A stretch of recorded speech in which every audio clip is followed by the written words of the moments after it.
What is going on, everybody? What is going on? The Catch fam. I hope you guys are doing great tonight. Hope everybody is having a fantastic Saturday and a great weekend. Hope you guys are ready for some 2025 fantasy football drafts. We're going to be hopping into an underdog draft to kick off tonight's stream. And right after that, we're going to hop into a 2025 fantasy football mock draft with you guys that you guys can join with me. So make sure you guys come out, hang out, talk some fantasy football, get in the live chat. Let me know how you guys are doing. And anything that you guys want to go over tonight, any fantasy football topics, any NFL topics, all that good stuff. We're going to have some fun. We're going to talk some fantasy football. We got some preseason hype. We got some preseason games actually going on right now as well. And a lot to go over from today's action, some injuries to go over, and some things to break down just as we did after last night's game. So we got at least one game going on, if not a couple, but we'll go over everything and see if there's any shifts in ADP while we draft. And yeah, we're going to have some fun. Going to talk some fantasy football. So let me know how you guys are doing. Get in the live chat. Looks like I am all set up here, and I'll go over some of the preseason discussion as well. So I think I'm just going to enter the puppy. I think that's going to be the move since we got a lot to break down. So at 10:28 p.m. Eastern time, I will go ahead and enter. And what I'll do is I'm going to, after I'm a little bit into tonight's underdog draft, I will put together the sleeper link. Then you guys who are in the chat will get access to the sleeper mock first, and you guys can kind of join as we go. All right, 3, 2, 1.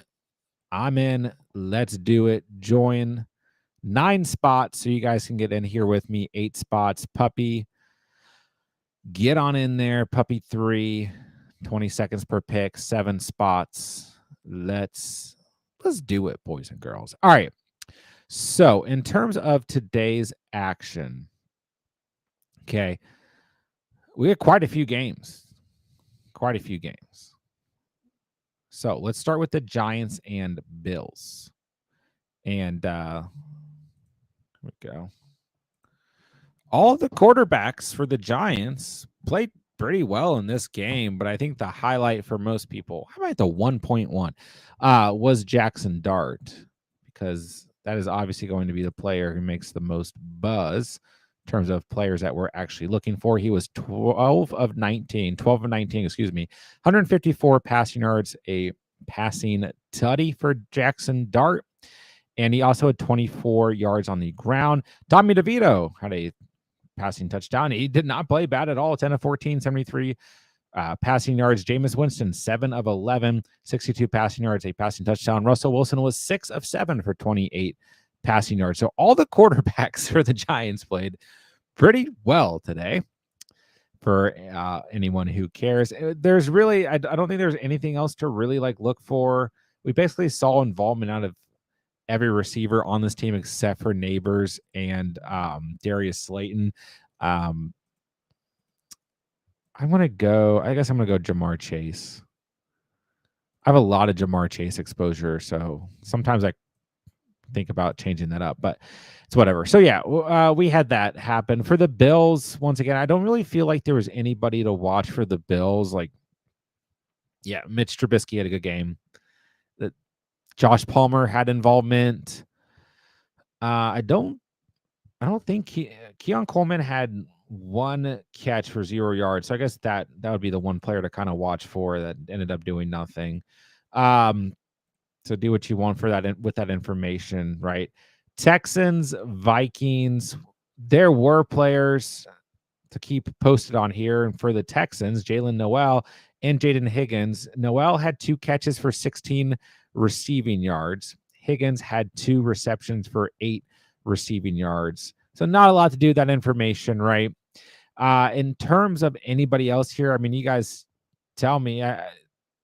There's really, I mean, we didn't see Woody Marks play, I guess would be the big thing to note here, because we're kind of looking behind, with the Joe Mixon injury.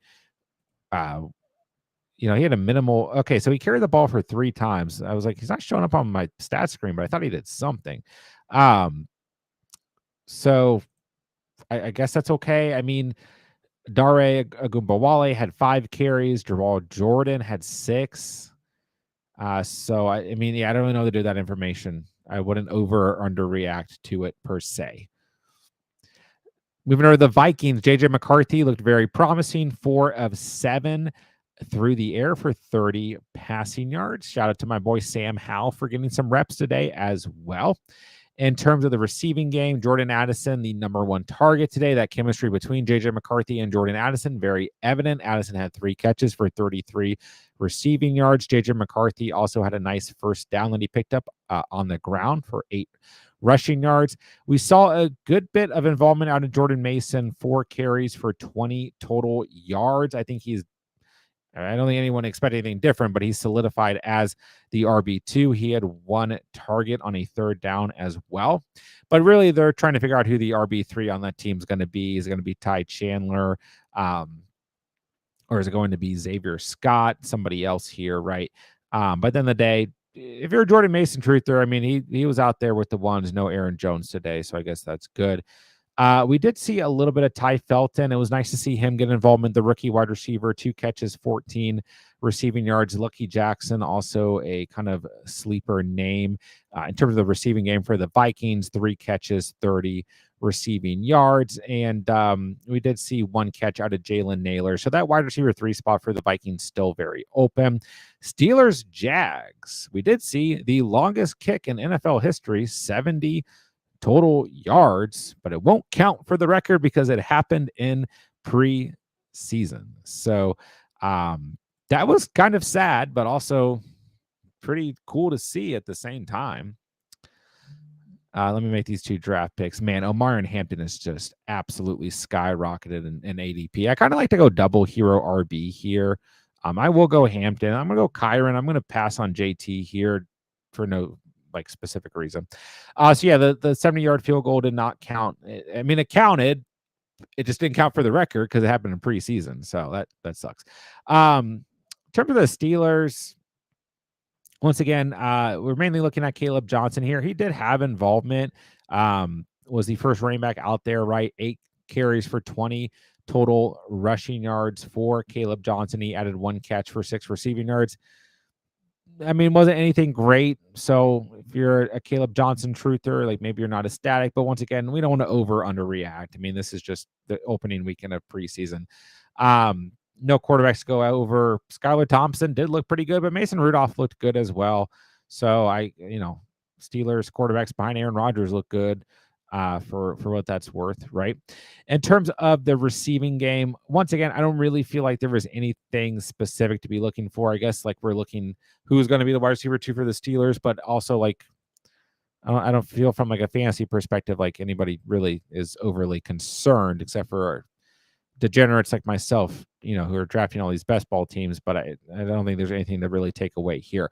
Jaguars, Trevor Lawrence looked good. He was 6 of 7 for 43 passing yards. Nick Mullins played okay as the QB2. In terms of rushing, this is going to be the big one for the Jags, right? We saw 6 carries to Bashaw Tutin for 24 yards and a touchdown.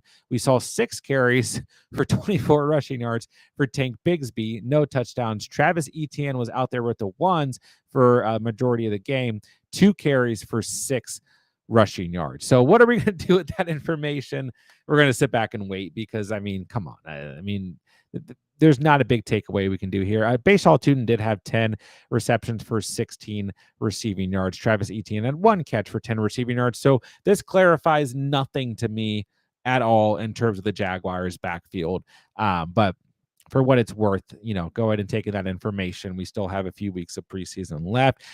Travis Hunter had 2 catches for 9 total yards, had an opportunity to potentially pick up a first down, did not quite make it, but he also, had 2 defenders very close to him. And then he did make a tackle. I was trying to find here, for whatever reason, not showing up on the stat sheet, but I mean, he did make at least 1 tackle in this game, and he did get defensive snaps in this game. So, like, it wasn't a true look at maybe what to expect, but it was maybe a sample size, right? In terms of anybody else here, I mean, Brian Thomas Jr. got absolutely clapped from a really bad ball that Trevor Lawrence set him up on, but he did have a catch for 8 receiving yards. Outside of that, I mean, Trenton Irwin had a touchdown in this game. Like, Parker Washington had some involvement, 3 catches for 5 receiving yards, but I don't think there's anything crazy to take away there. I think most people looking at the backfield for the Jaguars, then Travis Hunter's involvement as well. All right, I'm going to keep it even peel here. Give me Cortland Sutton as my wide receiver 2. And I do like James Cook a lot here. Let's go Devonta Smith. I mean, I also like Kenneth Walker, but I'm going to go double hero RB early here, Hampton and Kyron, and have 3 wide receivers right after that. All right, so a few more games to break down here, then I will get to you guys in the chat, and we'll keep rolling here, and then I'll set up the sleeper link so that we can start to fill the mock draft, which will happen right after this underdog draft. All right, Cowboys, Joe Milton can still sling the football, if anyone's wondering. Almost had a huge completion to Jonathan Mingo, but then it wasn't completion, and CeeDee Lamb got absolutely clapped on that play on the sidelines and then got flagged for it. So that was a whole thing. So it is interesting here because Jadon Blue is dealing with an injury right now. And so that leads a little bit of an open window here as he's dealing with a bruised heel. So Phil Maffa had 10 touches for 36 yards. Malik Davis had 7 touches for 63 yards. And Deuce Vaughn had 2 carries for 11 yards. So don't want to underreact here. Phil Maffa also had 2 catches for 15 receiving yards. So if you're a Phil Maffa truther, I guess today was a good day. If you're holding on to him in Dynasty, right? Nothing to look for in terms of Cowboys wide receivers in this game. And in my opinion, there's nobody relevant who really touched the field today. So we'll leave it at that. Not a lot to take. Like we know the starters for the Cowboys, but the Phil Maffa stuff is significant, I believe, in my opinion. All right, so Stetson Bennett was the only quarterback to play for the Rams today. He was fine, 16-24, 188 passing yards, 2 passing touchdowns, a pick. In terms of the Rams running backs, Blake Corum did play well today. 9 carries, 32 rushing yards, 2 rushing touchdowns, and a catch for 4 yards. Jarquez Hunter, had 11 carries for 41 yards on the ground. So that RB2 spot behind Kyron Williams still open for discussion, undoubtedly. For the receivers, there's nobody to go over. These aren't players who are going to be relevant this year unless something crazy happens. They're looking way beyond the depth chart. So not a lot to break down there. Okay, so the rest of the games are starting to wrap up here. Titans, Bucks. I do want to talk about this game. Cam Ward looked pretty good. 5 of 8, 67 passing yards, nothing crazy. But it was 100% relevant that Calvin Ridley is the wide receiver 1 for the Titans, as we all expected. We saw that in action for sure. 3 receptions, 50 receiving yards. And it was really nice to see that connection relevant in this matchup to give us some confidence in drafting Calvin Ridley. When it comes to the Titans, who did put together a drive that resulted in a touchdown. That touchdown went to Tony Pollard. He had 4 carries, 9 rushing yards, and a touchdown. But Tajay Spears was carted off extra this game with a leg injury. Don't know the injury at the time that we're talking, unless somebody has an update for me. So that's probably going to boost Tony Pollard's stock. But that is my main takeaway. Chicken Conquo had a catch for 10 receiving yards. I was disappointed, and I'm sure others are disappointed to not see any involvement out of Alec Manor. He had 0 targets, 0 catches. So that was disappointing to say the least. All right, give me Monty as my RB3 and give me some Jordo Adesso on this team. In terms of the Buccaneers, Rachaad White had 6 carries for 28 rushing yards, and he's the best running back to ever play the game of football. Rachaad White has a groin injury. And I don't know how serious this is going to be. I think it's going to boost Bucky Irving. You guys know Rachaad White's my boy. This is a tough one for me. He's my most drafted running back on Underdog right now. Great handcuff. Thought he had standalone value. And once again, we don't know the severity here. So, but yeah, there's an injury to Rachaad White. We will monitor it. It is a groin injury. Sean Tucker came in and looked pretty damn good. 13 carries, 50 yards on the ground, a touchdown for Sean Tucker. He had a catch for 0 receiving yards. Emeka Egbukwe did get some involvement, as in 1 catch for 21 receiving yards. Jalen McMillan also had 1 catch for 25 receiving yards. We saw both of them have a nice down the field catch in this game. Owen Wright, another player here on the Bucks that I won't lie to you guys, I know nothing about, had a good day on the ground as well. He finished with 18 carries, 87 yards, and a tutty. He is in his 3rd season. So do what you want with that information. Don't know if he's going to end up being relevant in any way. And that's really it for the Bucks. So big takeaways there. Calvin Ridley, good. Tony Pollard, very involved, and Tajay Spears injured. Rachaad White injured. Jets Packers.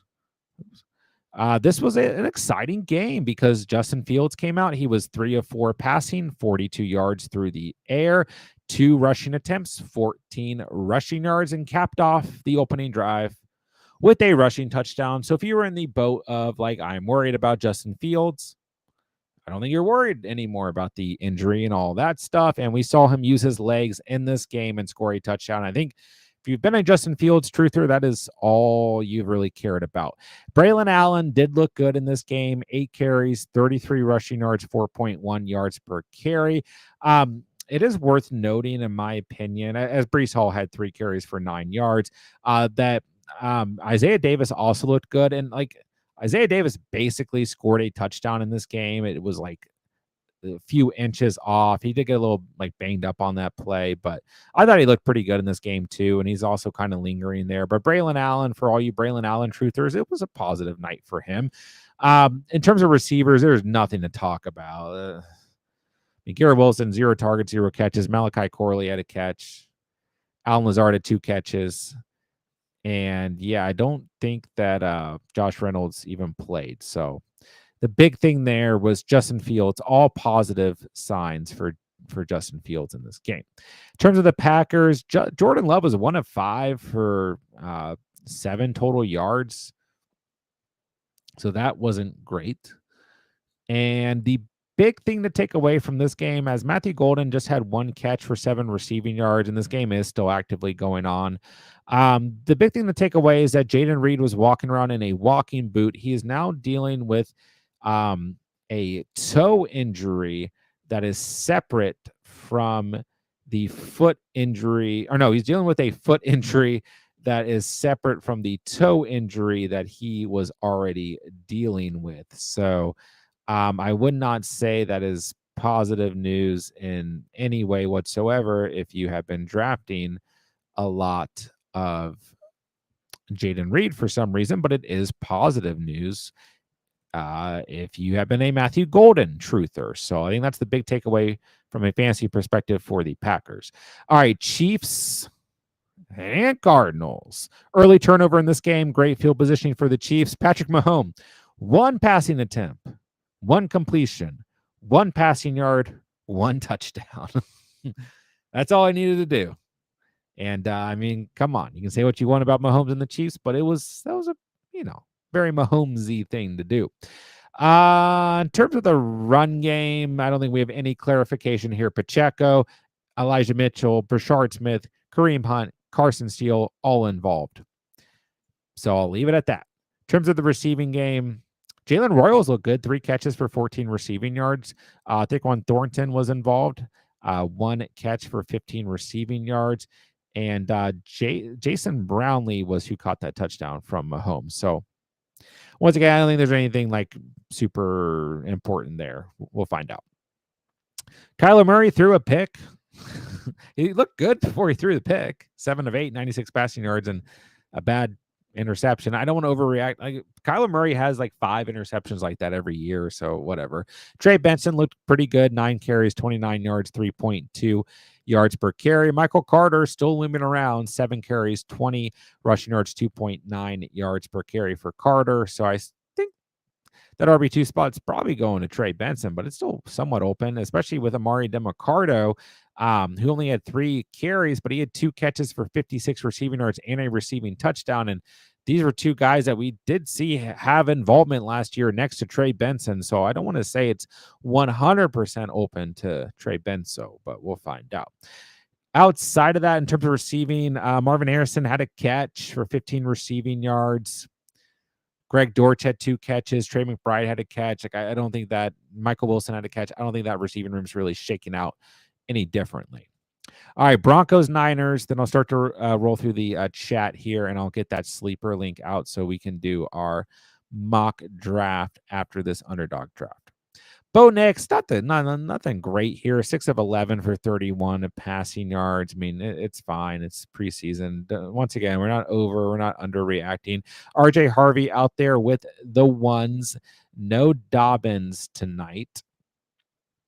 Excuse me, no Dobbins on the ground, but Dobbins did have a catch. But RJ Harvey, 7 carries, 25 rushing yards, then a whole lot of mixture between everybody else on this roster at running back on the ground, except for Dobbins, who once again just had 1 catch. RJ Harvey also had 1 catch. Marvin Mims had a catch. Cortland Sutton had a catch. Devon Bailey had a catch. Troy Franklin had 3 catches. Pat Bryant had 2 catches. So once again, all over the place when we are looking at the Broncos offense. So I'm not going to particularly over or underreact to that Broncos room there when it comes to the receivers. I think it's going to be pretty straightforward. And the fact that it's going to be Cortland Sutton as the true wide receiver 1 as we approach the season. All right. So there's my recap of today's games. Oh, sorry. I forgot about the Niners in that same matchup. No Brock Purdy, Mac Jones, and Carter Bradley both threw interceptions today. Running backs, a big old question mark.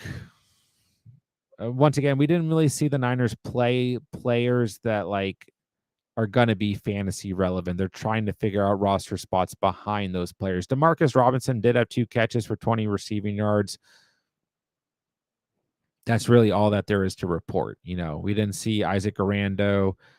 Obviously, didn't see anyone important. No Brock Purdy, no Kittle, no C-Mac, no Pearsall. Ayuk's hurt. Jennings is hurt, wants a contract. So this was a pretty boring outing when it comes to the Niners and fantasy. Tomorrow, we will have the Dolphins and Bears at 1 p.m. Eastern time and the Saints Chargers at 4:05 p.m. Eastern time. So we are already wrapping up week 1, the NFL preseason.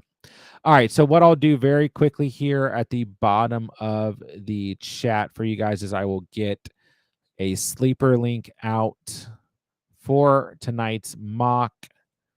It's going to be first come, first serve, no rando order. Whatever you pick is where you go. We will run this mock on Sleeper on the streamer right after this underdog draft. And I was talking so much, I have no idea what I did in this draft. I got Chase, Hampton, Kyron, Sutton, Devonta, Monty, Addison, Ingram, Dobbins, Kraft. I'm trying to build a couple more teams where I am drafting tight end just a little bit earlier. And that's what we do tonight. And started off as a double hero RB build, but then added Monty and Dobbins. Still have 5 solid wide receivers to start. 2 good tight ends. Do need some quarterback help over here. All right, so you guys can go ahead and you can join the mock at the bottom of the chat. Let me know your guys' biggest takeaways, not just from today's preseason games, but from yesterday's as well. And let's have some fun. Let's talk some fantasy football.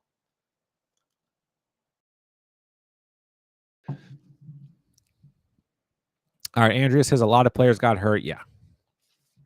it's been a pretty impactful training camp preseason era so far, especially when we're looking at defensive players, linemen also involved, but players are getting hurt. Happens every year. Last year was like one of the better years overall in terms of fantasy impact not being too drastically impacted. And this year it feels like I don't know. Players are going down a little bit, and it's not a great feeling. All right, so Cats and J-Dubs got in here. Let's go. Jonah, what's going on, man? Got a 12 team from the 8th pick. I'll break it down right after make these 2 picks. And Rashad White does go at the 142, so no groin injury concerns there. And I really need a running back who doesn't have the same bye week as both my players. But I think I'm going to take back-to-back QBs here. I'm going to go Penix.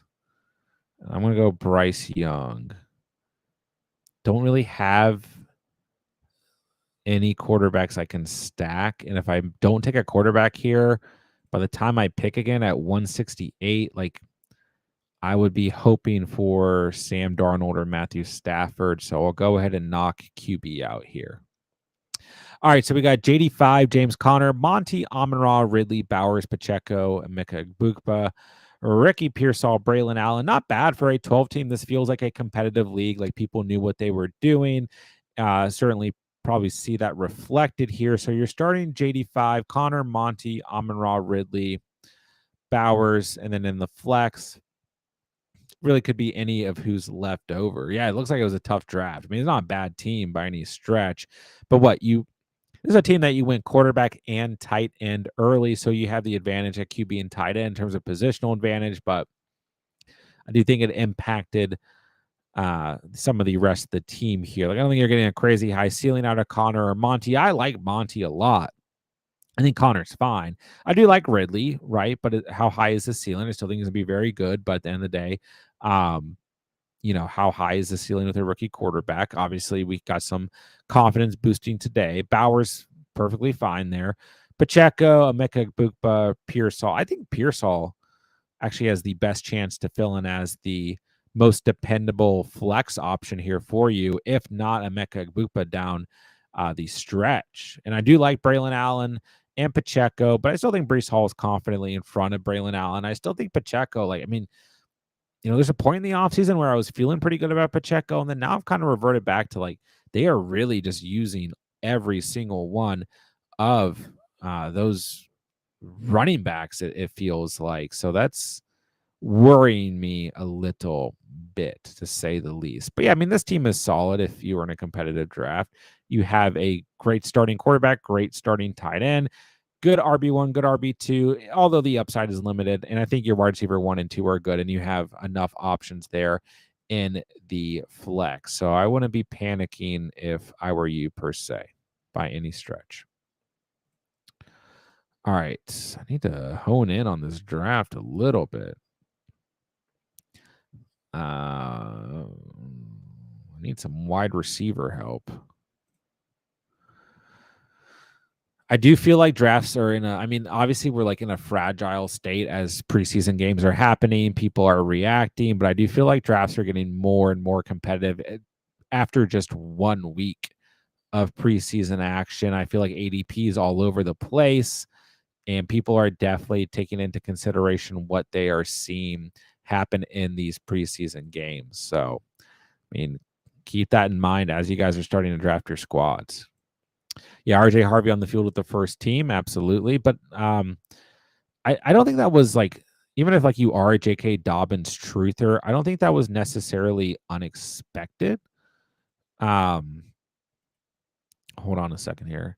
I think I'm going to start taking some shots on Quinton Junkins just when he's falling against ADP. I think I'm going to take Tua. I feel like this is a good 3 quarterback room with Penix, Bryce Young, and Tua. How many more picks do I have? Just 3. Gosh, we flew through this draft. But yeah, I mean, I still think Dobbins like is an RB2 who can have standalone value, and we did see him get involved in the passing game, which was uh, probably what you want to see if you have been a Dobbins truther. And I mean, it's just one catch, right? But yeah, I mean, I think Harvey was also the player who needed to get more reps theoretically. At least we know Tajay didn't tear his ACL. I mean, yeah. I mean, talk about two solid handcuffs. Gonzo in the same night.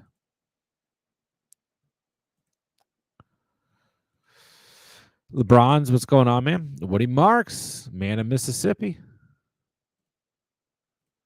That he is. Yeah, I think that would have been the main player that we were paying attention to. And I mean, maybe it's also a situation where they didn't feel like they needed to get Woody Marks a ton of touches, but maybe they're trying to see who they had behind Woody Marks and Joe Mixon.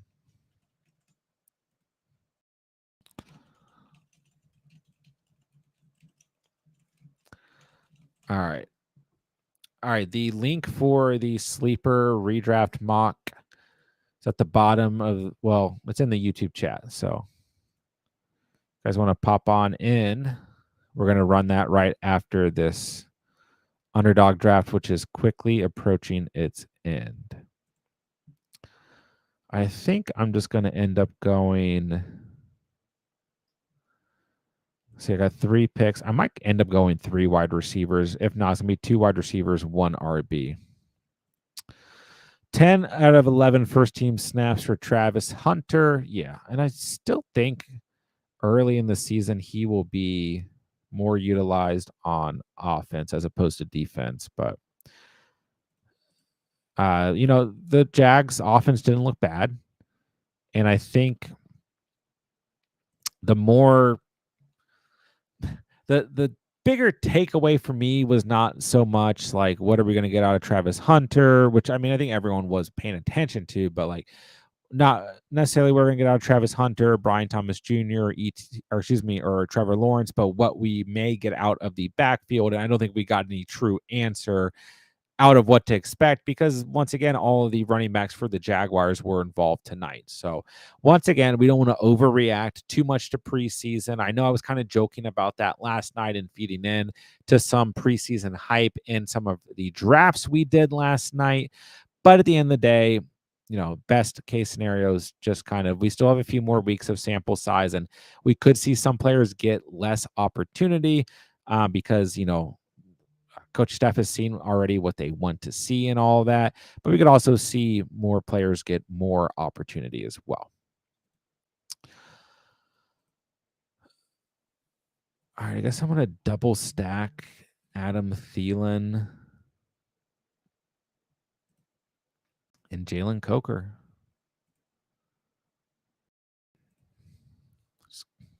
I mean, one of them will work out. Could you rank Amon-Ra, BTJ, Neighbors, or Collins? I mean, man, this is an extremely tough tier. You are absolutely splitting hairs for these players. And I think in my rankings, I have Neighbors, Amon-Ra, Collins, BTJ, technically. But once again, you are absolutely splitting hairs. And I may kind of be floating back to putting Amon-Ra in front of Neighbors. I think maybe like there is belief for Amon-Ra to have regression because he's been the wide receiver 3 in full PPR in 2 straight seasons. So like naturally it makes sense for him to regress. He's had 10 or more receiving touchdowns in 2 straight years as well. Like he's not just this PPR guy that some people think, but if he regresses, like what are we looking at? The wide receiver 5 or 6, like, and I think Neighbors has just been that player throughout the offseason that I've been really high on, but I have been a little worried with Neighbors as of late with the toe thing looming and the shoulder injury, which was deemed not serious. But I have had that worry. It was nice to see every quarterback for the Giants, albeit a preseason game, but all 4 quarterbacks play well today in preseason action. So that makes me hopeful for Neighbors, although I was not not that I wasn't hopeful before, but the injuries have been worrying me. So I kind of had that thought of maybe bumping Neighbors down a tad. And originally I was thinking Puka might move up, and then now we have the concern in terms of Puka and his quarterback maybe not being fully healthy this season. So at the end of the day, regardless, right? You're absolutely splitting hairs here. You're not going to pick a bad wide receiver if you take any of these players whatsoever. And once again, I think it's Neighbors, Amon-Ra slightly, but like the ADP of Nico and BTJ, I mean, I absolutely love both of these players. So I I have had videos this offseason where I've really talked up Neighbors, Collins, and BTJ, and I don't think there's been any reason to talk up Amon-Ra per se. He's been the most productive out of this bunch for 2 straight seasons. But man, if you're in a position where like these are the players that you are considering, don't fret here. I would say Amon-Ra, Neighbors, just the slightest tier above Nico and BTJ. Neighbors slightly more upside than Amon-Ra. BTJ maybe slightly more upside than Nico. Maybe solid floor comes with Amon-Ra and Nico. But man, I'm not in any way talking bad about any of these players involved here, and I certainly don't think that there's any reason whatsoever to do so. So, all right, I was not prepared for this last pick. It's going to be Dontavion Wicks, who has a calf injury or something, but he's my dart throw late round guy. All right, we are shifting gears to tonight's mock draft. So thank you, J-Dubs and Cats, for drafting. Look at Cats taking Jackson Dart. But let's go ahead and hop right into tonight's mock, because I know the people are itching to draft. So Mr. Freeman is watching Dexter while drafting. Let's go ahead and start this bad boy off. All right, I'm at the 1-5. Remember, guys, for the month of August, there are no random order when it comes to the mock drafts. Once you guys hop in, that is where you're drafting from. That way people can practice drafting from their respective spots they may have in their upcoming leagues. All right.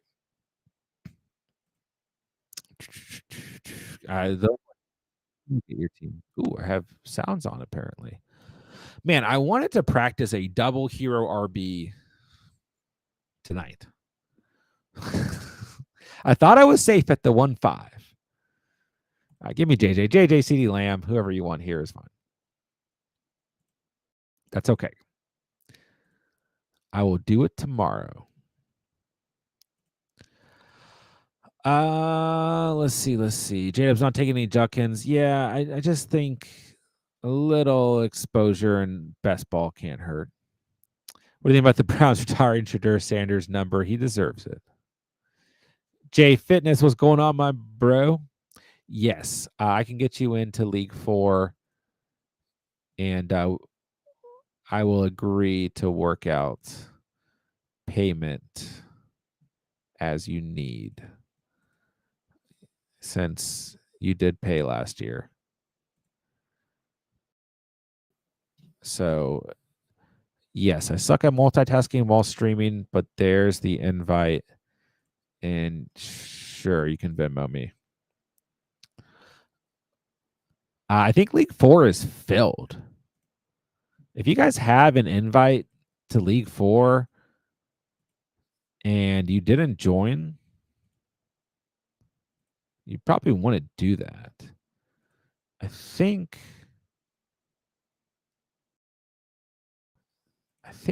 maybe everyone has joined. Let's go. We got Jay Fitness in the house, though. There might be like one person. I think we might be filled.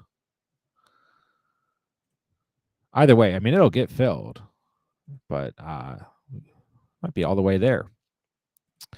There's a team with only Caleb and Spears at running back in this draft. Let's go.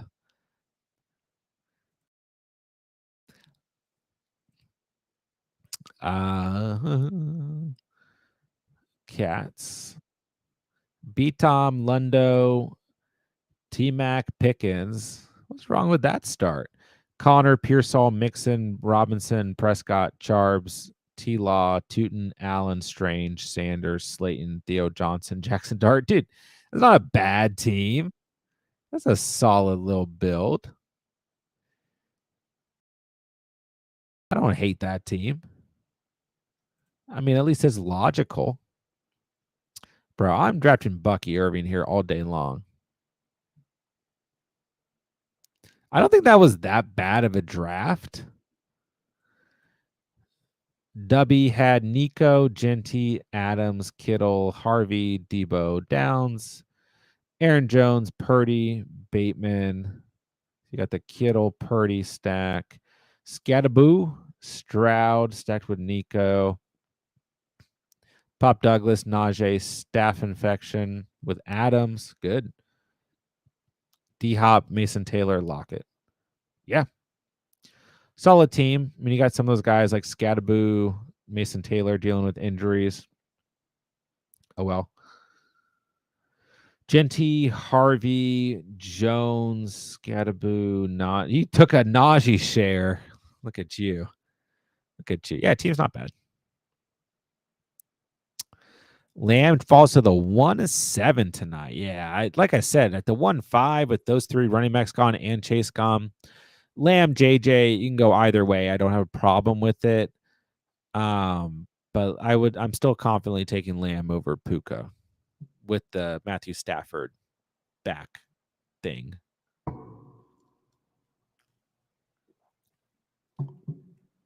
Big fall tonight.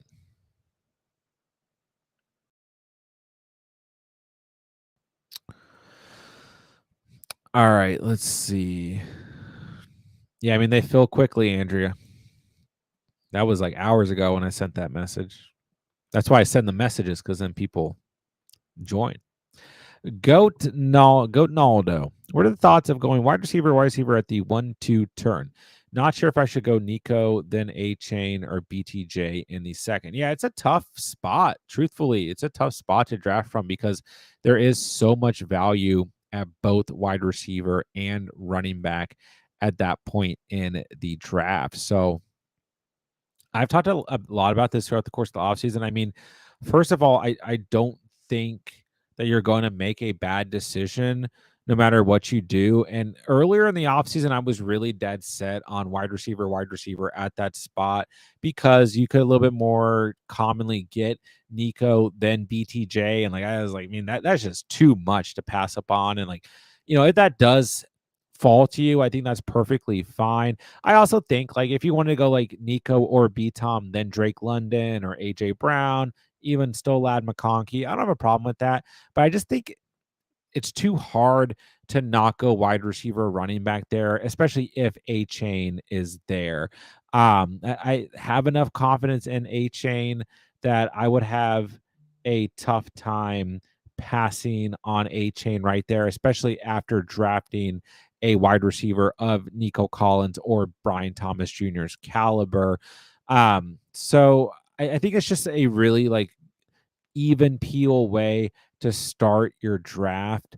You get that stud wide receiver one, you get that stud RB2, and you could even play into the thesis of going Derrick Henry or Ashton Genty if A-Chain wasn't available for some reason. But I think generally speaking, I'm probably leaning Nico than A-Chain, but if you want to go double wide receiver, I think it's okay. But kind of my problem is when you start to look at the running backs who will probably be available there at the turn, it does get a little tough. Like you look at tonight's board, Hampton, Kamara, Hall, Cook are all gone, and Kyron Brown, Taylor, Bucky, Jacobs way gone. So you're looking at Kenneth Walker, Chuba Hubbard, James Conner, Monty.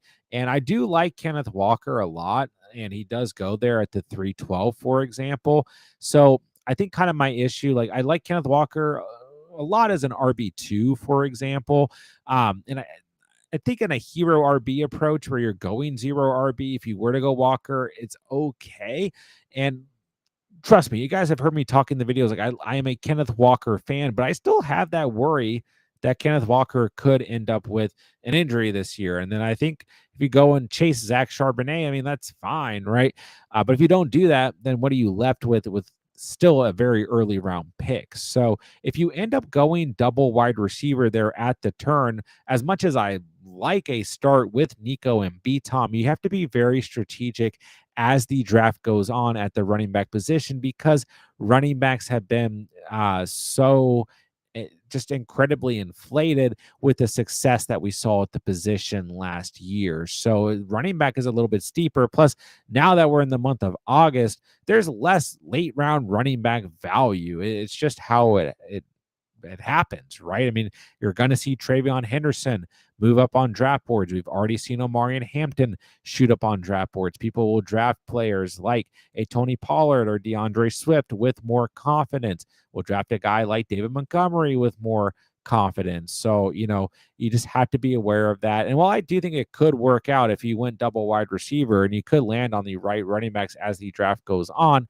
the solidification is going to be missing. So it is still a really tough decision. And I do think you could ultimately make a very good team either direction that you go. It's just there's so much value there at the end of the first round and the beginning of the second round that it is tough. And I don't think you'll make a bad decision, but I would lean Nico Collins, then A Chain, as much as I really like Brian Thomas Jr. But if you did want to go aggro wide receiver to start, there's not a better start, in my opinion, than Nico and B Tom when we're looking at current ADP right now. So it's a tough decision.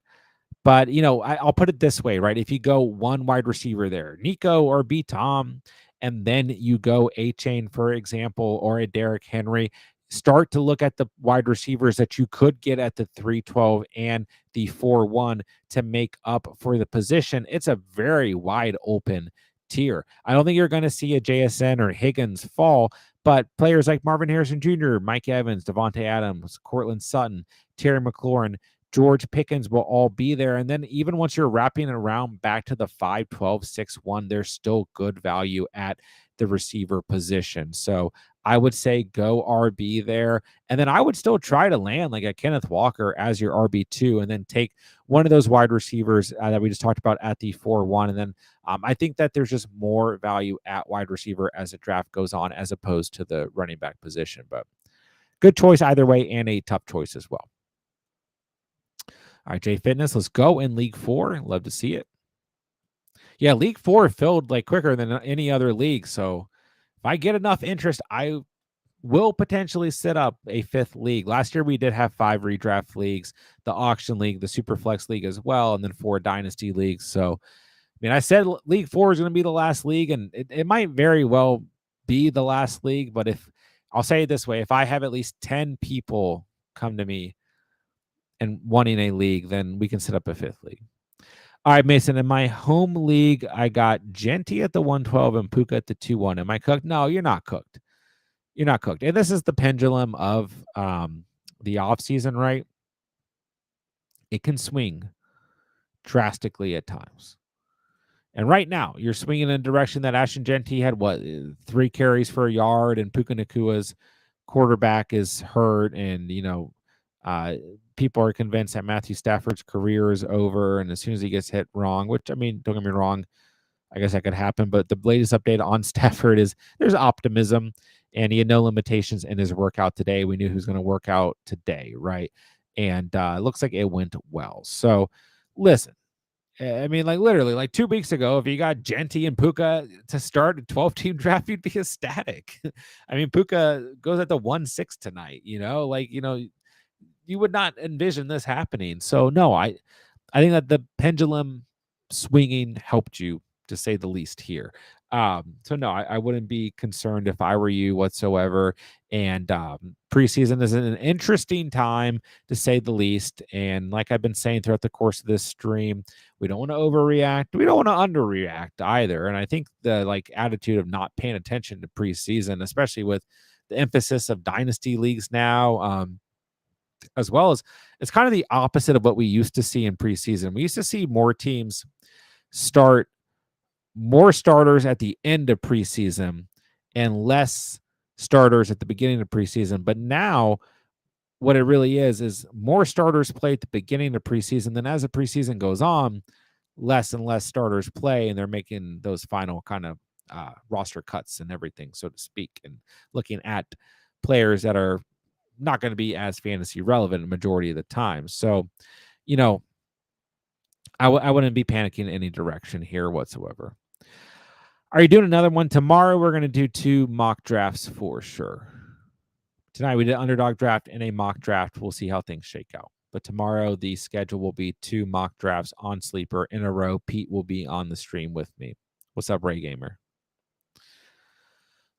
I'd like to think in my home league, Amarian might be available in the 3rd and Brees in the 4th. That's what I'm shooting for if I go double wide receiver.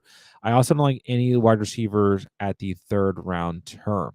That's fair. And I mean, sure, if you go double wide receiver and get Hampton and Brees Hall, then yeah. And I mean, earlier in the offseason, this was part of the logic because at that turn, you would have Walker, you would have Hall, and you would have Hampton.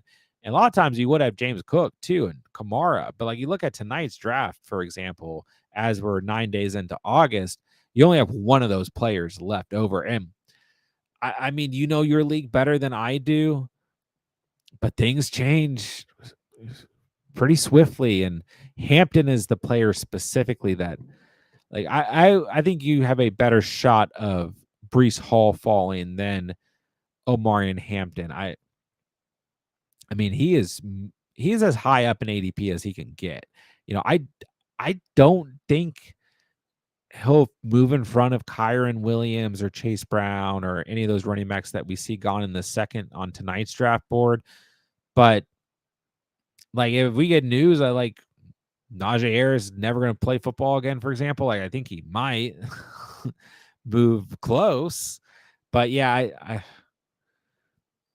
I if you think it's possible, it's going to be such a deflating feeling if you get to that point and it doesn't happen. You know what I mean? Because then, like, what are you gonna do? Like, what's your backup plan? It feels like your whole strategy is out the window. I mean, you can start Nico, B. Tom, Hall, Hampton, whatever order, right? Those guys go in. I 110% would agree that this is a great start. But I just worry, especially like I don't know when you're drafting. If you're drafting tomorrow, if you're drafting in 3 weeks, like if it's in 2 or 3 weeks, a lot of your league mates might start to do their homework and they just haven't done it yet. You know what I mean? So ultimately, I would be kind of worried about banking on that happening for sure. Who'd you rather have in Dynasty? Garrett Wilson, Harvey, RJ Harvey, Rome, Igbukba. I'd want Garrett Wilson out of these players. Am I thinking of? It's RJ Harvey, right?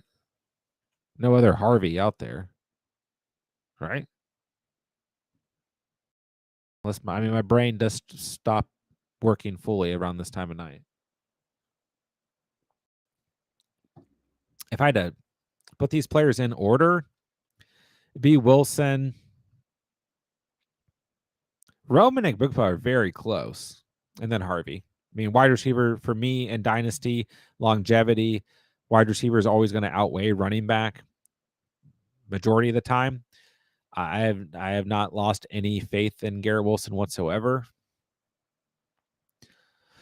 There's an argument in both directions for Rome or Emeka Igbukba to be next here, and then I just put RJ Harvey last. I mean, of course, roster is going to matter. The players rostered overall are going to matter. The format's going to matter. Contending, not contending, draft picks, all that stuff's gonna matter. But so yeah, it is RJ Harvey. I see at the bottom of the chat. Um, yeah, I mean, Garrett Wilson confidently number one. Once again, you could easily have a discussion for either direction for Roma Dunze or Emeka Egbukpa here. But Harvey would still fall in last for me. Now, if you're contending, Harvey might have a little bit more value, but ultimately, just how I would view it. Sleepers ADP is the worst of any platform I've drafted on this year. Really?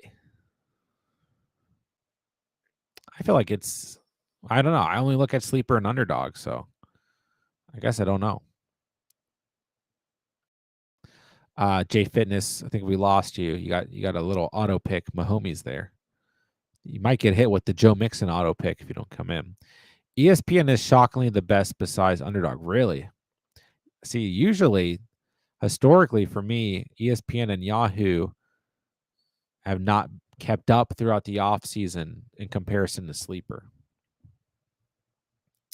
And don't even get me. I don't even, is NFL fantasy even a thing anymore because of like the ESPN NFL deal? I think I read that ESPN fantasy was like absorbing NFL fantasy, which NFL fantasy has been the worst platform for a long time, easily. But that is interesting. I haven't played in an ESPN league in a very long time. You are welcome, Goat Naldo. Griffin, what's good, my guy? How's my 10 team looking? Hurts, Lamb, Nico, Kyron, Hall. Woo! Kraft, Mike Evans, Brandon Reed, Bucks defense. What? Monty, Jordan Mason, J.K. Dobbins, Ridley, Romadunze, Josh Downs, David Njoku. I mean, even for a 10-teamer, this is pretty. I'd be feeling pretty dang good here. This is a very solid 10-team entry. Don't know if it gets much better than this. Man, I gotta go DeAndre Swift here, but there's a wide receiver I really like right here that would also benefit this team. I mean, I still think that Tucker Kraft is touchdown dependent, which I know like you could say about a lot of tight ends. I do worry about Tucker Kraft this year, but I guess I don't know. There's enough injuries to those wide receivers with Jaden Reed walking in a walking boot that maybe I'm not as worried. But Tucker Kraft is a player that I'm drafting. Don't get me wrong, but he was the tight end 10 last year, and he had 7 receiving touchdowns. And you go back and you look in terms of fantasy performances, in terms of games where he had double digits, every game he had double digits except for one. He scored a touchdown in week 13 against Miami, 7 targets, 6 catches, 78 receiving yards, 13.8 fantasy points. That he didn't score a touchdown in that game.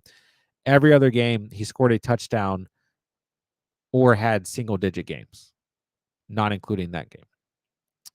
So he had 9.5 or less points in every game, except for those ones we outlined, and 5.7 or less in every game except for 3, not including the one he didn't score a touchdown against Miami.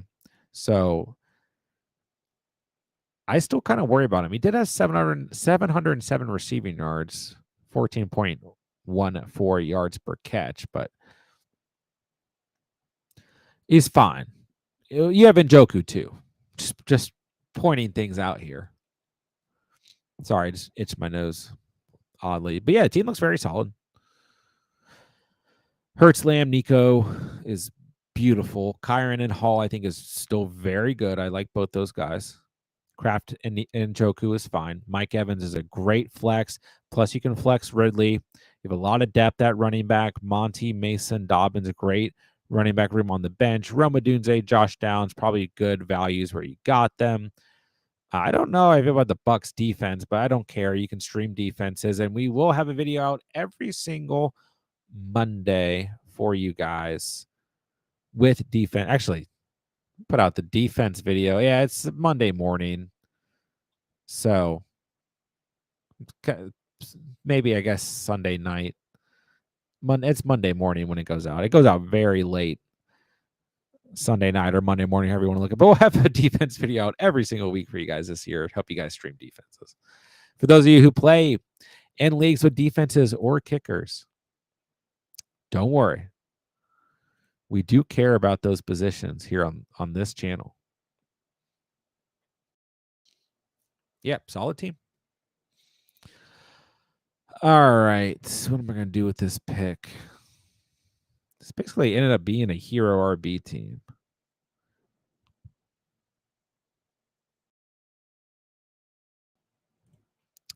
I'll go the injured Khalil Shakir.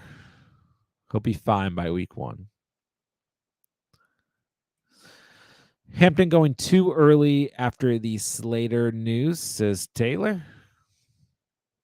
Yeah, I do think it'll impact things, but I don't want to freak out necessarily. Because I need to go back and read the stats, but the games last year that Slater missed, like Dobbins was still productive in those games.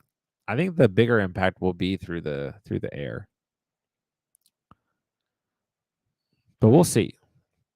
I mean, he is going aggressively earlier compared to where he was earlier, for lack of a better word, in the offseason.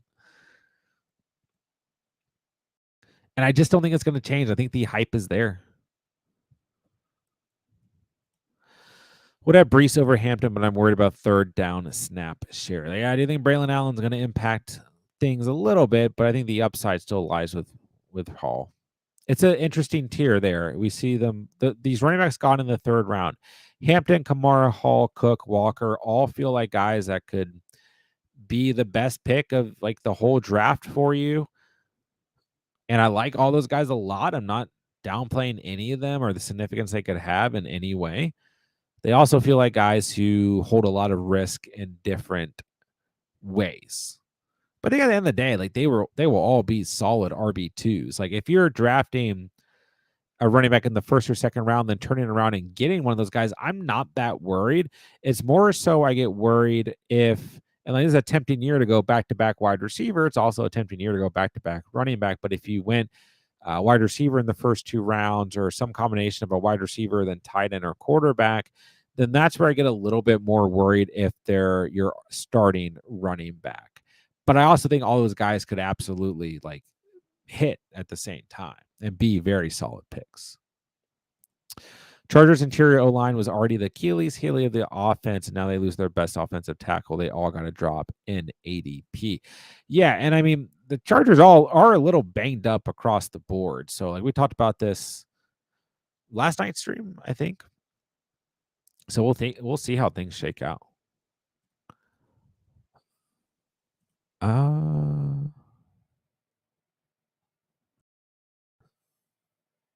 go Dobby. I need running back. Some good players available right now, though. What's up, Senior or Cinnabone? Good to see you, bro. Cinnabone has Wilson, Adunze, Emeka Egbukpa, and Harvey in that order. I mean, that's basically where I am. I didn't think the argument for Emeka could be there. Andrew still on the NFL app. I hate the NFL app. Hate it. How high are you drafting Emeka Egbukpa in a 2 wide receiver, 2 flex league? Well, that's what we're practicing for right here. And he's gone in the 7th round. So probably take him before Cup and Debo. I think the argument's certainly there. I don't know if I'm taking him in front of Diggs or Jordan Addison. I think all the other wide receivers you see in front of him are fine. There's certainly wide receivers here like Waddle and Olave, Judy, that like I would be okay holding off on and then taking a Emeka Egbukpa. But I do think in terms of Egbukpa, like I don't know if it'll all be there week 1 or throughout September. It could take some time. And then, the big thing, like we don't see Chris Godwin drafted into 9th draft yet. We don't really know his timeline or true status or how severe the injury is. And That's obviously going to be the big factor here because if Igbukwe gets some chances early on, shining in that role, maybe that leads to more production earlier on, obviously. But at the same time, what does it mean when Chris Godwin comes back? You also kind of have just the overall issue that Mike Evans and Chris Godwin are both of older age at the end of the day. So the opportunity will be kind of knocking all season long. It will be a pass heavy offense. Baker Mayfield had an MVP caliber like season last year. There's going to be a lot to go around in that offense at the end of the day, though. NFL Fantasy still exists and probably won't get absorbed until at least next year. That makes sense. I hate that app, though. 187 rushing yards for the Bucks tonight. Yeah, Sean Tucker looked good. Rashad White hurt. That's all I care about. Rashad White's hurt. Owen Wright, we talked about this early in the stream. We went over all the preseason stats at the very beginning of the stream. Kyle Trask, 8 yards on the ground. Out of all the platforms, I prefer Yahoo. I used to really like Yahoo for a long time. I still think Sleeper is the best fantasy app in my opinion, just like overall experience.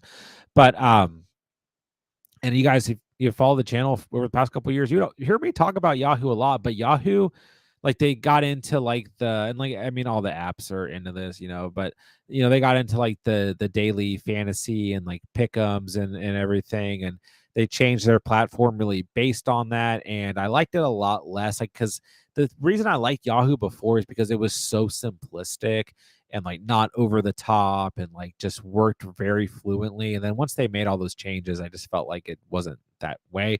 But I have been in a league for over 10 years now. Yeah. Last year would have made, or maybe this is the 10th year, but either joined in 2014 and 2015.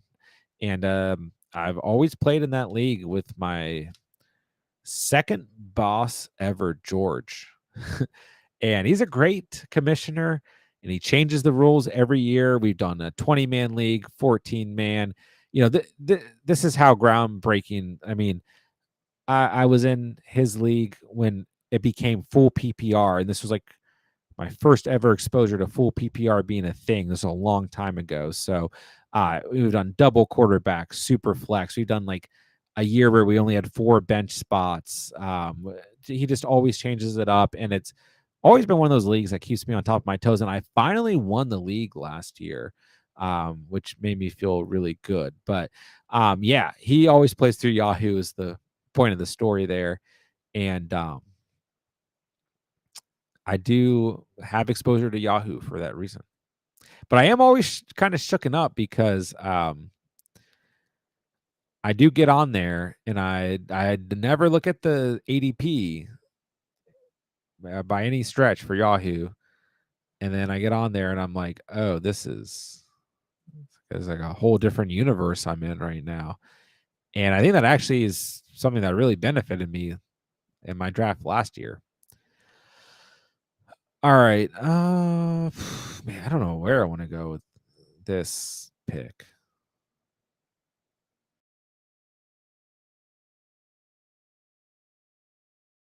I literally don't know. All the running backs I like here are hurt now.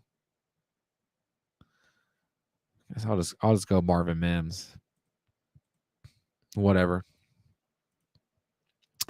Do you like Bucky or Chase Brown more?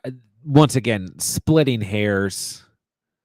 Probably for a floor, Bucky. For the upside, Chase Brown. I don't think Chase Brown's going to have a phenomenal season through the air. But I mean, you're splitting hairs here. Like in tonight's draft, you have Bucky at the 2.8, Chase Brown at the 2.10. I think I've talked up Chase Brown more throughout the course of the offseason. It's super close. Super close. And I like both offenses a lot, kind of for different reasons. But I think both offenses will be in the red zone a lot this year. I don't quite frankly think you can make a bad decision here. So I mean, like the Bucks, I think are going to have a lot of red zone opportunities. And I think the Bengals are going to have a lot of red zone opportunities. I think you're going to see two teams that are on the field a lot, or in the red zone, excuse me.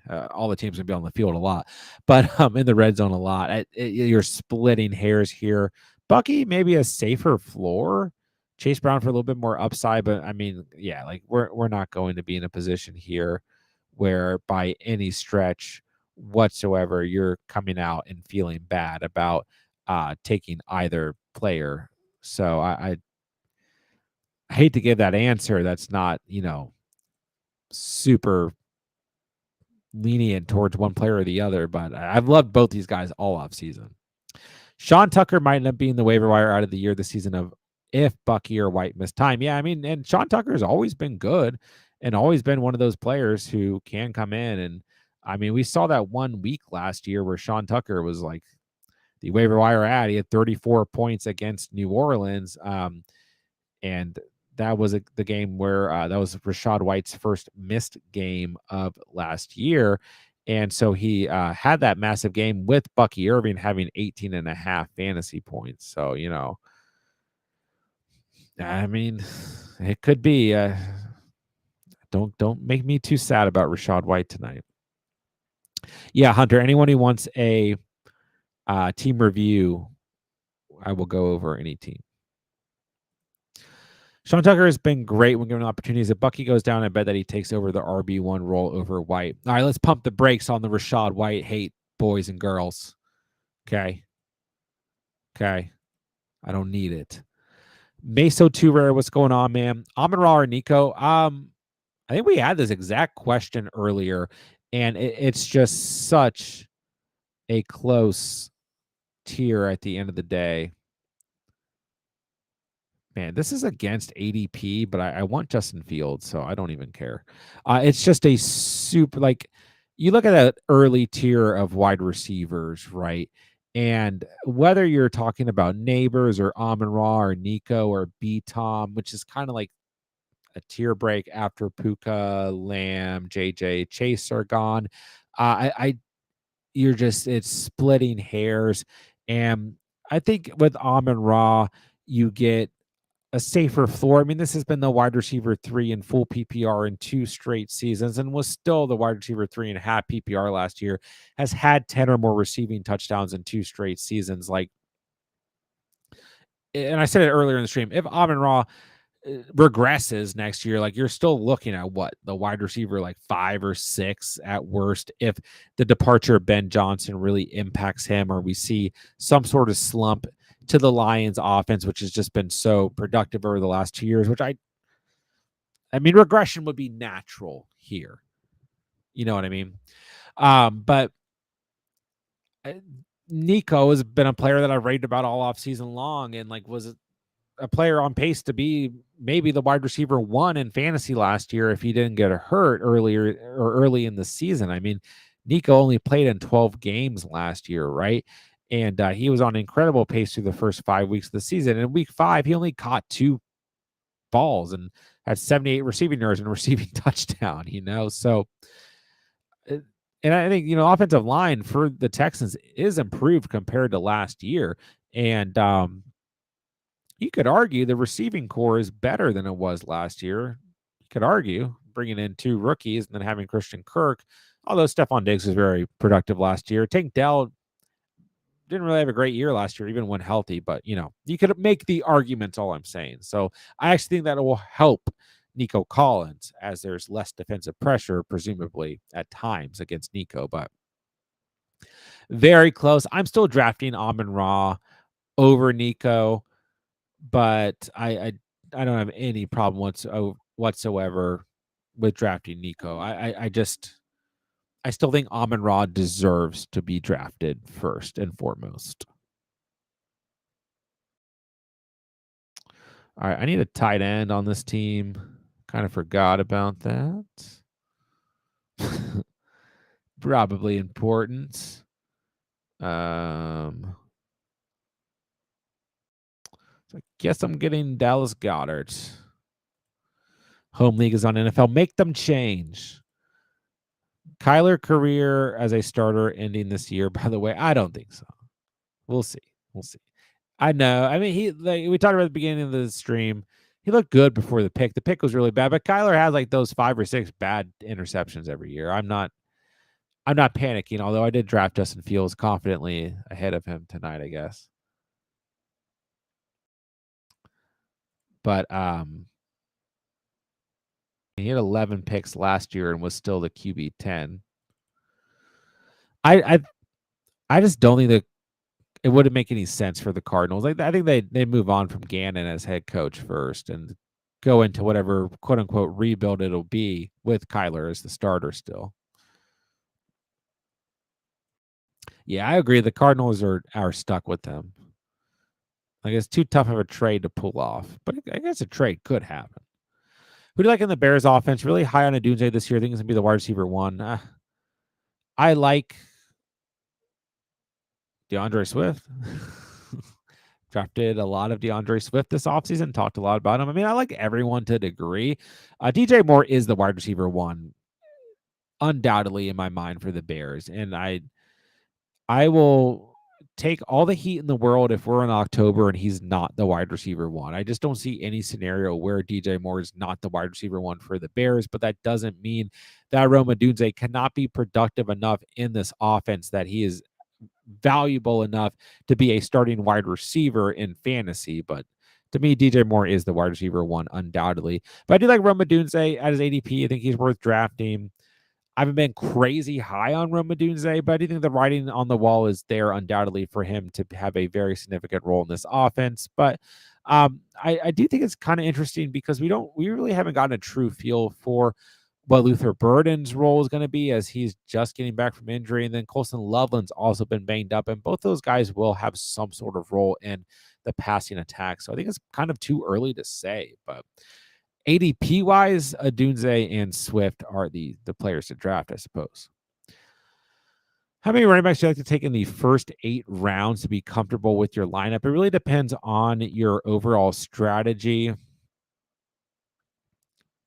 3, I would say you need 3 regardless of strategy, generally speaking. Taylor goes with the Jets RB1 and Braylon Allen at the end of the 11th. Nice. Would you rather go quarterback or tight end at the 2-3 turn? Neither. I feel like there's good quarterbacks and good tight ends late, but I like the security. Yeah, for me, I want to draft neither position that early. There's Keenan Allen. I knew someone was missing from this draft. Would have been a good pick for my team, but Katz is over here being sneaky.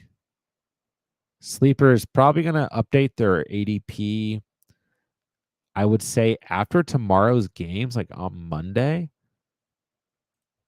We are due for a change of ADP. I can tell you guys that much.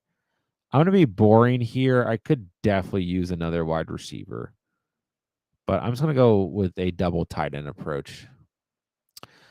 Cinnabon likes Rome the most, but not touching that offense fantasy wise. Too many mouths to feed. I do kind of agree with that aspect. Like, we don't exactly know how it's going to look. But to get back to this question, I mean, if I truthfully had to go one or the other, I'd probably just take Josh Allen and call it a day. You can get a good enough tight end at the end of the draft / through the waivers, even if there's some pain. I mean, like there were plenty of teams last year, speaking from personal experience and non-personal experience, that won fantasy championships with guys like Jonnu Smith and Tucker Kraft, like Zach Ertz. I mean, you didn't have to have a Brock Bowers or Trey McBride or George Kittle to win a league last year. So, I mean, even guys like Pat Fryermuth was a tight end 9 last year. He's not even getting drafted. Cade Otton was a tight end 14. And I mean, he was a little bit of a more up and down case because he had those big games when their injuries were going on. But like, you just don't have to have that positional upside at tight end, in my opinion. And if I'm going to choose positional upside between quarterback or tight end that early at the 2-3 turn, I'm just going to take Josh Allen and call it a day. if you prefer tight end there and you're going to go Brock Bowers if he's there, then just think of it in the same exact sense, though.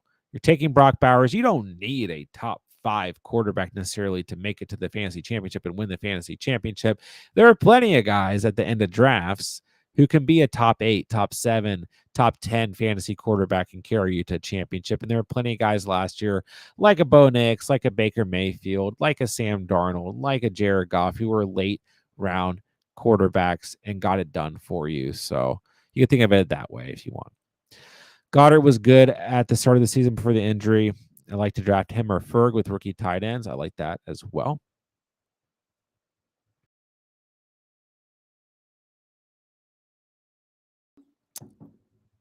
Okay. Team reviews. Hunter asked first, right? Kind of early. We'll go over Hunter's team first, and then Andrea. Hunter at the 110 late round QB gets Kyler and J-Lo. I mean, for a late round QB approach, it probably doesn't get much better than that. There are guys I like more, but Kyler was a good value there. He's knocked down due to the pick tonight. And Jordan Love also didn't have a great outing in the preseason game, but they're fine there. Single quarterback, you're good.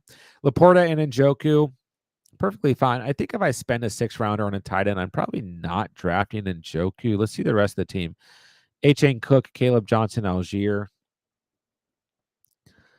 And I'd probably take a Trey Benson or Dylan Sampson there, or maybe a dart throw at wide receiver. But the tight end room is really good here. Neighbors, Evans, DJ Moore, Myers, Ayuk. I mean, good wide receiver room. I probably have Godwin a knock above Ayuk, but that's fine.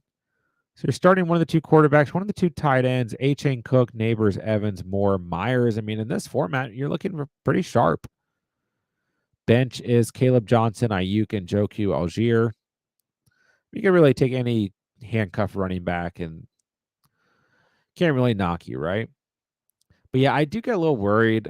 Like, I mean, you can flex Njoku, so it's whatever. But I prefer, if I go double quarterback and double tight end, I just prefer to eliminate one or the other, one of the QBs or one of the tight ends, and draft a skill position guy. But it's a solid team. I feel pretty good about it, bro. Andrea, we got JD5 and Evan Ingram fell all the way to the 10-1. Was a good value tonight.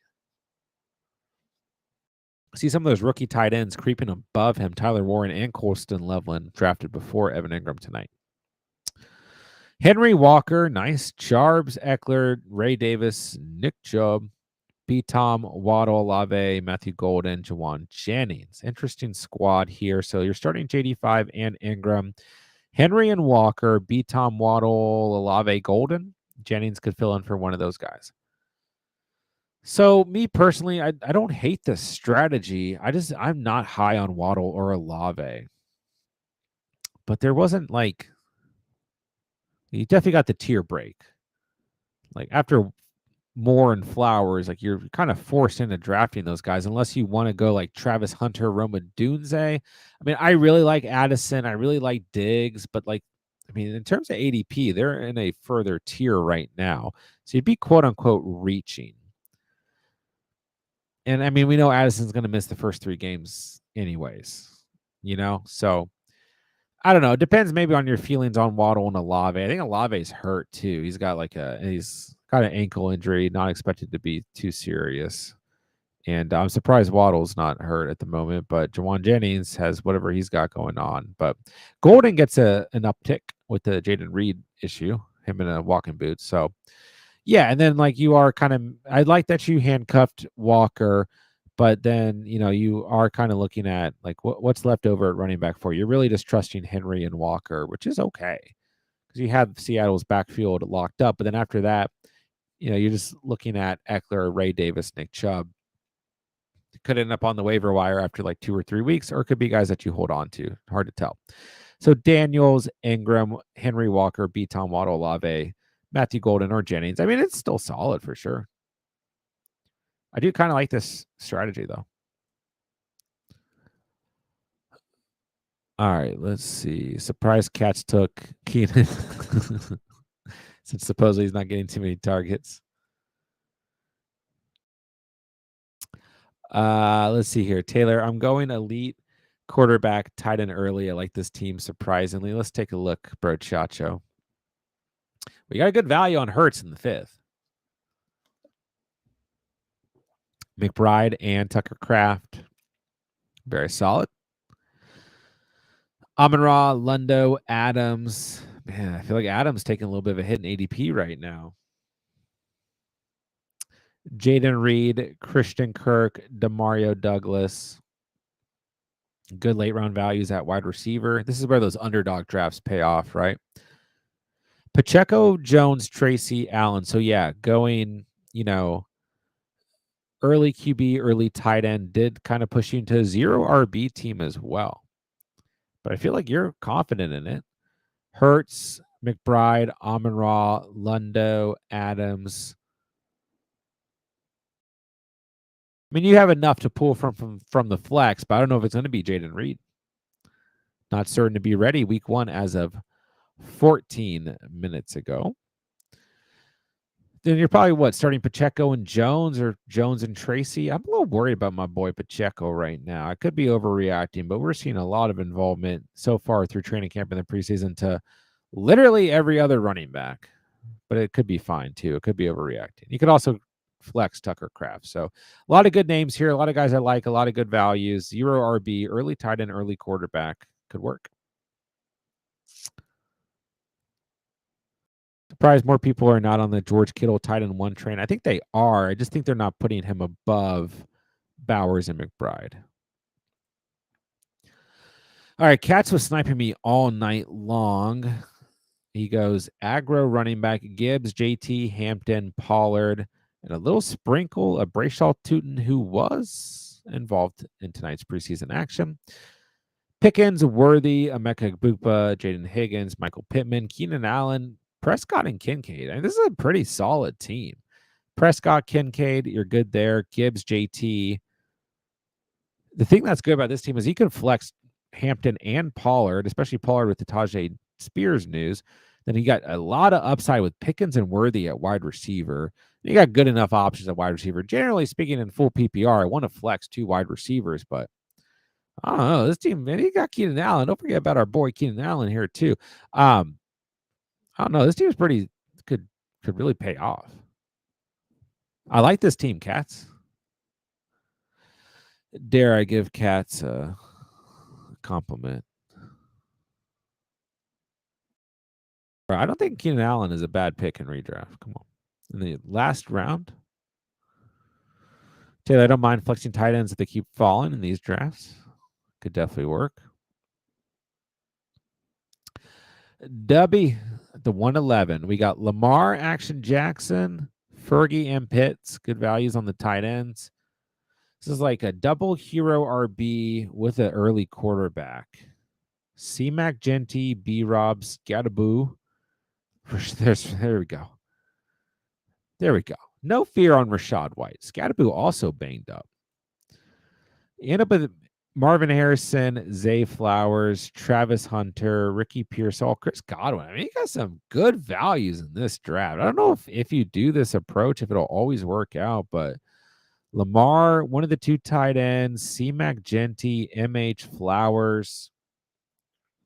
I mean, I think the flexes are pretty open for Hunter, B-Rob, Pearsall, and Godwin once he's healthy. I think Scattaboo's worth the risk here. But you could have gone receiver here. I don't know if you knew you were going to get White at the end, though. But yeah, it's another solid build. I like that team.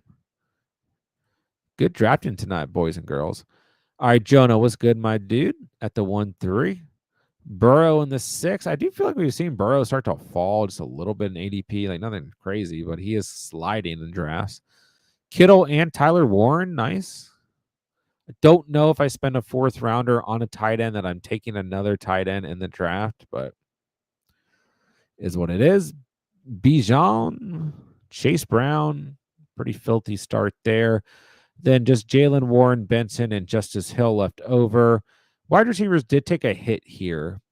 Tyreek Hill, Ridley, Cup, Pat Bryant, Alec Pierce. And so for me, I have to go wide receiver in the 9th here. I think it's hard to go double hero RB and get an early tight end, and it's still Burrow's basically an early QB. I think you got to wait on one or the other, especially if you're going to take another tight end in the 9th. Because, you look at this team right now, Burrow, Kittle, Bijan, Brown, Hill, Ridley is fine. But then for the flex or for both flexes, you're looking at, because we're practicing for a double flex format. If you're in a single flex, well, then you're just, one guy's got to make it out here. Maybe it is the extra tight end and Tyler Warren, but if it's not Kupp, if it's not Jalen Warren, and it's not Tyler Warren, then you're kind of in a tough position where most of these guys are fine as bench players or handcuff players, right? But if you're going double flex, you need that kind of additional help at wide receiver. And training camp hasn't looked like Pat Bryant's going to be the guy. And Alec Pierce, he's been dealing with the foot injury, and then his quarterbacks are kind of up in the air. And we haven't really heard, correct me if I'm wrong, anything crazy about Alec Pierce's off season in terms of anything that should give us a ton of faith. But I like Alec Pierce to a degree. It's just we need some starters here. So yeah, once again, Burrow, Kittle, Bijan, Chase, Hill, Ridley, very good. I do like Tyler Warren, but I would have gone Jacoby Myers over Kupp, and then in the 8th, you're kind of in a tough spot there, and you can pick your poison if you like Mason or Bigsby or Warren, whoever you like more. I'm higher on Mason or Bigsby, but Warren I think could be a little underrated right now. And then I probably just wouldn't go Tyler Warren here. I'd probably go really with any of these receivers available.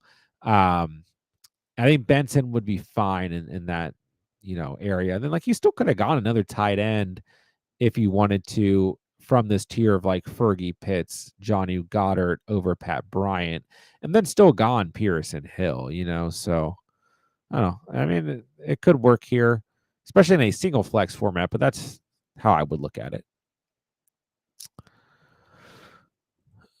Streets are saying Waddle's wide receiver 1 in Miami. I will say this: if Tyreek Hill does get traded, then the Waddle ADP and the Waddle exposure that some of you guys have will absolutely pay off. And also, there is a world where Hill doesn't get traded and it comes to an end. Jaden Reed, walking boot is a nothing burger. Oh no, it's preseason. We gotta overreact. We gotta overreact. Matthew Golden to the moon. I'm completely out on Waddle. Thank you. Finally, somebody agrees with me. But I will say, if Hill does get traded, which is what some people think may happen, then I do think there's value to Waddle. Not big on Reed, but Packers are a mystery box outside of Golden. Fair. Elijah Mitchell hype train. All aboard. Draft of the night. Man, I thought every team we went over. There's some really good teams tonight. I really like Cat's team tonight. I thought Tamon had a really good team. And J-Dubs, I thought you had a good team too. I like Andrea's strategy. Didn't love the players. I'm going to go Cats. Don't always love a double flex running back approach, but I don't know. Prescott, Kincaid, Gibbs, Taylor, Hampton, Pollard, Pickens, Worthy. That's just a fun team and a good bench. I know we had to give Cats a compliment tonight. Chiefs are going to running back committee. I know I'm afraid of that. I know you can flex a tight end, but it's still not ideal. Even good tight ends that can be flexed are not going to touch production of wide receivers and running backs. Pierce and Hill were misclicks. Yeah, and honestly, at that point in the draft, you're picking your dart throws. Keenan Allen went underrated in this draft. His ADP will change. But you could pick any of these guys, and I try not to harp on you guys for your 12th and 13th round running backs, wide receivers. Yeah, nice recovery from last night's drafts. Or maybe you're referring to tonight's drafts, an underdog. Here's my team you guys can roast. I went Fields. I think Fields will move back up to this ADP. He's been falling as of late, but I think he'll move back up. Goddard, Henry, late round tight end. Maybe should have gone, just gone Fields in the 10th. it really wouldn't have made a difference in terms of where I took Fields. And then I could have gone Ferguson at tight end, maybe got better value there at tight end, and it really wouldn't have changed my draft, at least the makeup of my draft. But late round quarterback, late round tight end, Fields, Goddard, Henry at those positions. I tried to kind of just alternate between running backs and receivers throughout this draft, but I felt like the McLaurin value was too good. Outside of that, that's essentially what we did. JJ, JSN, Terry McLaurin, Addison, Shakir, Mims. Mims is my late round guy. I like taking chances on him. I still like him in that offense as an upside flex play. I know Shakir is hurt, but I felt like that resulted in good value. I know Addison's going to miss 3 games, but I still like him a lot. And we did see that production on the field today when he is on the field. Him and JJ McCarthy have a good chemistry. McLaurin, once again, I'm still not personally worried about the situation. So at 4.8, too good of a value for me to pass up. JSN, I'm in on. JJ, I'm not worried about the hamstring injury. Kind of went hero RB here. Bucky Irving, Monty Swift, Dobbins. I was surprised in the draft with you guys that you allowed me to get Swift at the 7.5 and Dobbins at the 9.5. Usually that doesn't happen, but it happened tonight. So thank you guys. So we starting Fields, one of the 2 tight ends, Bucky, Monty, or maybe Swift over Monty at times. JJ, JSN, Terry.